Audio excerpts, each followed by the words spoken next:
ハロー。まずはじめに、おかげさまで無事に2周年を迎えられました。今後とも末永くよろしくお願いします。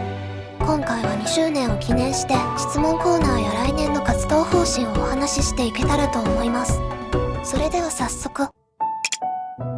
去年の動画では、第1シーソーをお気に入りに上げていましたが、それ以外で一番好きな曲ですと、4番ロジです。あとは、命は2つないもじわじわとお気に入り度が上がっています。細かい話をすると色々あるのですが、一番はちゃんとした生活を送ることを心がけてます。ハイテンションすぎてもローテンションすぎてもアイデアが浮かばなくなるので、最近はメンタルコントロール力をつけようと頑張ってます。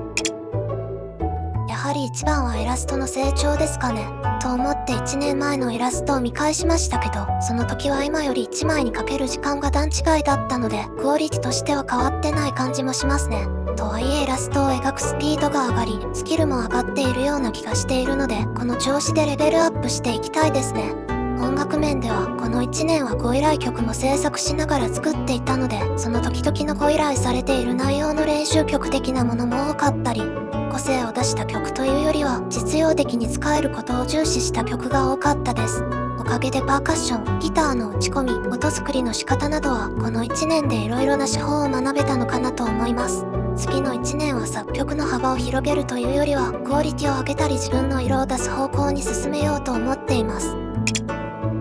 ゲームやアニメのサントラをよく聞くので、そこから新しい要素を取り入れることが多いですね。あとは打ち込み技術の参考という面で、ペリチューンさんをよく聞いていますね。イラストやテーマをある程度固めてから作曲をすることが多いので、そういった意味では、イラストや漫画、小説などなど、色々な作品に影響を受けています。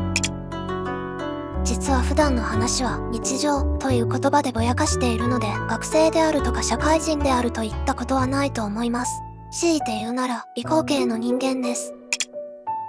ヒカルのこと精神指導の規則が好きな本です。最近読んだものだとアルジャーノンに花束をが面白かったですね。ソナスタシスは去年の動画でご紹介したゲームですね。無料版を先にプレイしていて、数年越しに有料版もプレイしました。好きなキャラクターはアルピです。最後の質問ですね。そういえば今までは計画を立てて活動してきませんでしたね。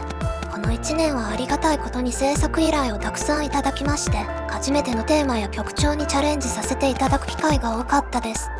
表には出ていない音楽も多数ありまして、忙しくもありましたが楽しかったです。とはいえ、その一方で YouTube での活動頻度が少なくなってしまった1年でもあるので、次の1年は投稿頻度を増やしていこうと思っています。具体的には年間50本以上の投稿をします。合わせて週間予定表の復活やサイト開設もしていきます。といったところで、より力を入れた1年にしていこうと思っていますので、今後とも末永くよろしくお願いいたします。